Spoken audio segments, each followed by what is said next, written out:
not in football. ሰላም ውድ የናቲ ፉትቦል ተመልካቾቻችን እንደምን አደራችሁ። የሐምሌ 18 2018 ዓመተ ምህረት ዕለተ ቅዳሜ ዜናችን ተጀምሯል። እስከ መጨረሻው አብራችሁን ቆዩ። ላይክ፣ ሼር፣ ሰብስክራይብ እያደረጋችሁ ወደ ዜናችን እናልፋለን። ከዜናዎቹ ጋር አብራችሁም ቆየው መረጃዎቹን እያከፈልኳችሁ እኔ ናትናኤል ብርሃኑ ነኝ። ወደ ዜናችን እናልፋለን። በዛሬው ጉዳያችን በዛ ያሉ የዝውውር መረጃዎችን ይዘናል። እናም በማንቸስተር ዩናይትድ የአቋም መለኪያ ጨዋታ አንዳንድ ጉዳዮችን እናወራለን። ስለ አቋም መለኪያ ጨዋታዎች ዛሬ ምድር ጨዋታም አለ። ስለ ሪያል ማድሪድ፣ ስለ ሮድሪ ጉዳይ፣ ስለ ያን ዲያሜንዲ ጉዳይ እናነሳለን። የአሰልጣኝ ቅጥር ጉዳይም እንደዛው ይዘናል። ስለ አርሰናልም ጉዳይ ሌሎች መረጃዎችን ይዘናል። እስከ መጨረሻው አብራችሁን ቆዩ። ስለ የአፍሪካ ዋንጫ ፍጻሜ ጨዋታም የካስ ቀጠሮ መች እንደሆነም ታውቋል። ስለ እነሱ መረጃዎች እናነሳለን። እስከ መጨረሻው ቆዩ። ናትናኤል ብርሃኑ ነኝ። ወደ ዜናችን እናልፋለን። ቅድሚያ ያደረግነው በአሰልጣኝ ቅጥር ጉዳይ ነው። የቀድሞ የሊቨርፑል አሰልጣኝ የርገን ክሎፕ የጀርመን ብሔራዊ ቡድንን እስከ 2030 የሚያቆያቸውን ውል ተፈራርሟል። አዲሱ የጀርመን አሰልጣኝ ሆኗል ማለት ነው። የርገን ክሎፕ አንድ ማስጠንቀቂያም ሰጥተው ነው የጀመሩት። ቤተሰቤን ከተቻችሁ ግን ከኃላፊነቴ ወዲያውኑ ነው የምለቀው ሲሉ ማስጠንቀቂያ ሰጥተዋል ለሁሉም ሰዎች ማለት ነው። የርገን ክሎፕ እስከ 2030 የጀርመን ብሔራዊ ቡድን እንደሚያሰለጥኑ የተረጋገጠ ጉዳይ ሆኗል ማለት ነው። የ2030ውን የዓለም ዋንጫ ጀርመን የምትመራው በየርገን ክሎፕ አማካኝነት መሆኑን ታውቋል። እናም የአውሮፓ ዋንጫ እና ኔሽንስ ሊግም ይህ ጀርመናዊ አሰልጣኝ የርገን ክሎፕ ጀርመን የሚመሩበት 3 ውድድሮች ናቸው ማለት ነው። የአውሮፓ ዋንጫ፣ ኔሽንስ ሊግ እና የዓለም ዋንጫ ትልቁ። ሌላኛው ጀረሚ ዶኩና አብዱልቃድር ኩሳኖቭ በማንቸስተር ሲቲ ቤት የሚያቆያቸውን የ5 ዓመት ውል ለመፈራረም ተስማምተዋል። ጀረሚ ዶኩና ኩሳኖቭ አስደናቂ ተጫዋች ናቸው። ኩሳኖቭ በጣም በመከላከሉ ጥሩ የሆነ ተጫዋች ነው። ጀረሚ ዶኩ ደግሞ በማጥቃቱ በግራ ክንፍ ላይ በጣም ድንቅ ነው። ማንቸስተር ሲቲ ጥሩ ውል ማራዘም ያደርጓል ማለት እንችላለን። ከጥቂት ቀናት በፊት ከትናንት ወዲያ ፊል ፎደንን ውል ማራዘሙ ይታወሳል። አሁን ደግሞ ጀረሚ ዶኩና ኩሳኖቭ ተስማምተዋል። በማንቸስተር ሲቲ ቤት ቀጣይ 5 ዓመት ውል ለመፈራረም ማለት ነው። ፔፕ ጋርዲዮላ ከጣሊያን እግር ኳስ ፌዴሬሽን የማሰልጠን ጥያቄ ቢቀርብለትም ውድቅ አድርጓል። የማንቸስተር ሲቲው የቀድሞ አሰልጣኝ ፔፕ ጋርዲዮላ አሁን ራሳቸውን መግለላቸው ይታወሳል። በእረፍት ምክንያት ማረፍ ፈልጋለሁ ሲሉም ተናግረዋል። ግን ጣሊያን እግር ኳስ ፌዴሬሽን ገፍቶ ቢያቀርብላቸውን ጥያቄ ግን ውድቅ አድርጓል። ማረፍ ይፈልጋለሁ ሲሉም ተናግረዋል። የጣሊያን እግር ኳስ ፌዴሬሽን የቀድሞ የጣሊያን ተጫዋች አንድሬ ፒርሎ ነው ማሰልጠን ተቃርቧል ተብሏል። አንድሬ ፒርሎ የቀጣዩ የጣሊያን ብሔራዊ ቡድን አሰልጣኝ የመሆን እድሉም ሰፊ እንደሆነም ተነግሯል። የዝውውር ጉዳያችን ፉልሃም ጎንዛሎ ጋርሻን ለማስፈረም ያደርገውን ጥረት እንዳቆመ እየተገለጸ ይገኛል። ምክንያቱም ሞሪኒዮ ጎንዛሎ ጋርሻን በቡድናቸው ውስጥ ስለሚፈልጉት ነው ተብሏል። ቢቢሲ ስፖርት ይህንን ዘገባ አቅርቦታል። ስለሆነም ከአርቤሎዋ ጋር ጥሩ ግንኙነት ስላላቸው ጋርሻ ምናልባት ወደ ፉልሃም የመጣበት አጋጣሚ ሊኖር ይችላል ተብሎ ተጠብቆ ነበር። ግን ጆዜ ሞሪኒዮ ስለሚፈልጉት ተጫዋች ምናልባት የመጣበት ሁኔታ ሙሉ ለሙሉ ያከተመ ይመስላል። ስለሆነ በሪያል ማድሪድ የሚቆይበት አጋጣሚ በጣም ሰፊ ነው ማለት ነው። ጎንዛሎ ጋርሻ ሪያል ማድሪድ በዚህ ሳምንት ለያን ዲያሜንዲ በትናንትናው ዕለት ዝውውር 90 ሚሊዮን ዩሮ ሲደመር 10 ሚሊዮን ዩሮ ቢያቀርብም ሌይፕዚግ ግን ውድቅ አድርጎታል። ሌይፕዚግ ከ100 ሚሊዮን ዩሮ በላይ ይፈልጋሉ። እስከ 130 ሚሊዮን ዩሮ ነው ከዚህ ተጫዋች ያን ዲያሜንዲ የሚፈልገው። ያን ዲያሜንዲ ግን ለፒኤስጂ መፈረም ነው የሚፈልገው ሲባል ነበር። አሁን ግን ሪያል ማድሪድ 100 ማቅረብ ይታወሳል። 90 ሚሊዮን ተጨማሪ 10 ሚሊዮን ቢያቀርብም ግን ሌይፕዚጎች ውድቅ አድርጎባቸዋል። ሪያል ማድሪድ ወደ ውሳኔ ማስተላለፉ ይታወሳል። 130 ያቀርብ ይሆን አብረን እንመለከታለን። አርሰናል፣ ሊቨርፑል የዚህ የያን ዲያሜንዲ ፈላጊ መሆናቸው ይታወሳል። እሱ ግን የፒኤስጂ ፍላጎቱ አድሮበታል። ፒኤስጂ መቀላቀል ነው የሚፈልገው።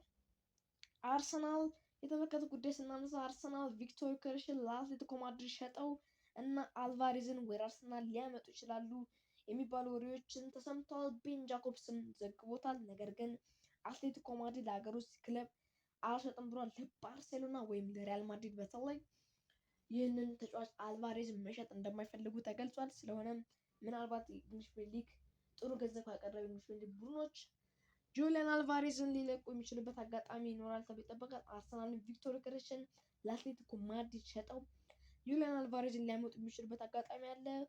ጥሩ ገንዘብ ከቀረበላቸው አትሌቲኮ ማድሪድ ቪክቶር ዮኬሬስን ወደኛ ማምጣት ውል አቀረበው።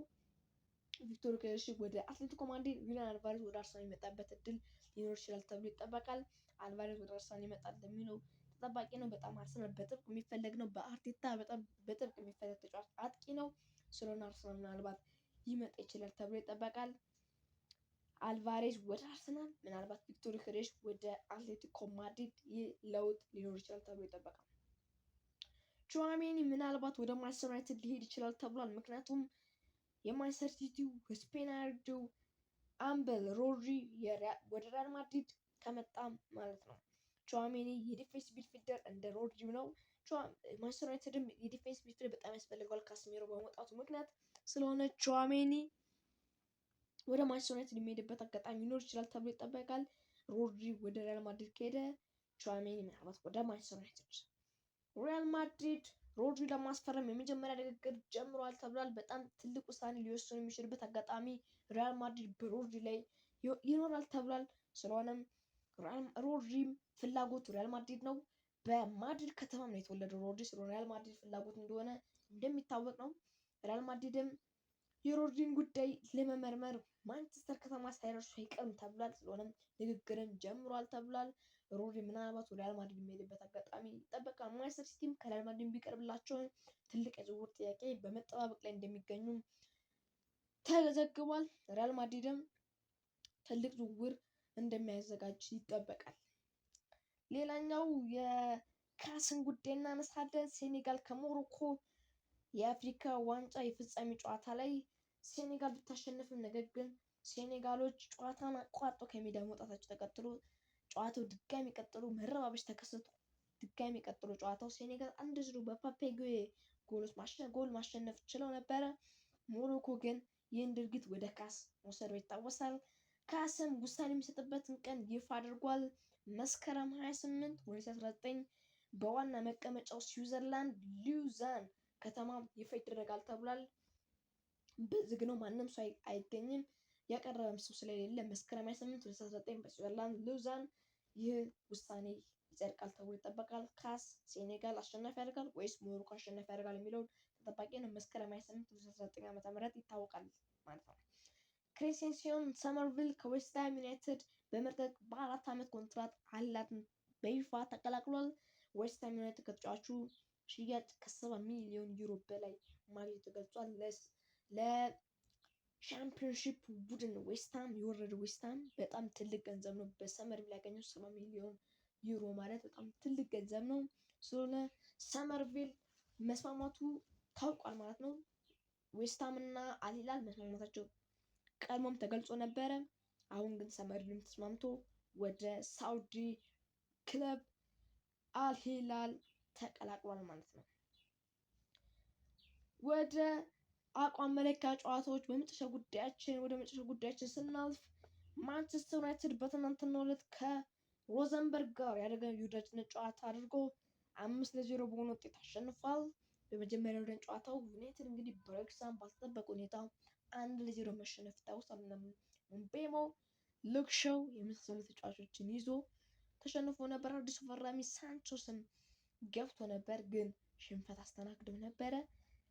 በትናንትናው ዕለት ግን 5-0 በሆነ ሰፊ ውጤት ሮዘንበርግን በማሸነፍ የወዳጅነት ጨዋታ ሁለተኛ ጨዋታቸውን በአሸናፊነት ጀምሯል። ጎሎችን ለማንቸስተር ዩናይትድ ሌሲ፣ ጆሹዋ ዘርኪዜ፣ ዴቨኒ፣ ሃሪ ማስ እና ዊሊያምስ አስቆጥሯል።